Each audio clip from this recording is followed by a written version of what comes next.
मां शारदे ने अरविंद केजरीवाल का पोल पट्टी खोल दिया।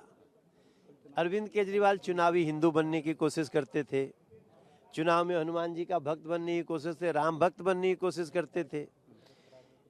लेकिन असली अरविंद केजरीवाल कौन है कि मंदिर क्यों बना रहे हो राम जी का, वहां तो शौचालय बना दो, वही कहने वाले हैं।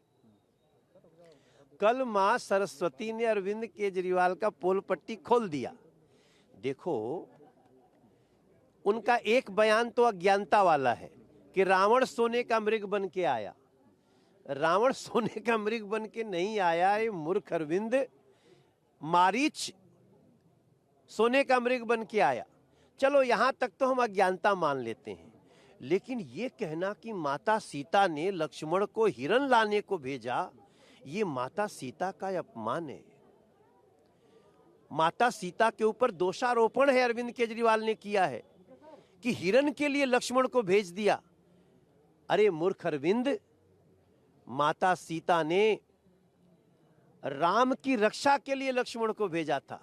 आप कैसे देखते हैं पूरे उनके इस पूरे बयान को, आप कैसे देखते हैं? क्या लगता है आपको, चूंकि उन्होंने एक जनसभा सीता का अपमान किया है अरविंद केजरीवाल ने।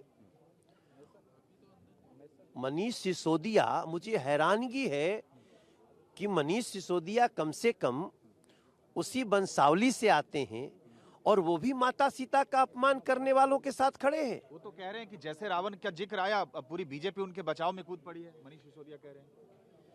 मूर्खता की हद कर रहे हैं। हमारे यहाँ एक कहावत कहा जाता है, बाण तो बाण जई हैं, 9 हाथ के पगहोले ले जई हैं। तो अरविंदवा तो जाते बाटी मनीषो चल जाई। ये संजय सिंह कह रहे हैं कि बीजेपी रावण के वंशज हैं। भाई, जिसको ये भी नहीं पता कि रावण सोने का मृग बना कि मारीच सोने का मृग बना, उससे बहस करने की जरूरत है क्या?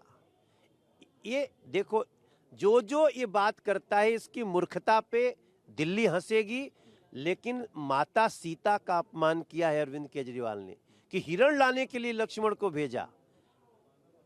मूर्ख अरविंद केजरीवाल,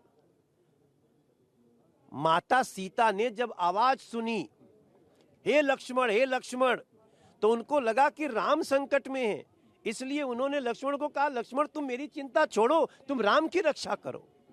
और तुम उस माता सीता को बोलते हो कि हिरण के लिए भेज दिया। ये माता सीता का अपमान है। और मनीष सिसोदिया अगर उनके पक्ष में आते हैं तो पूरे सिसोदिया समाज को मनीष का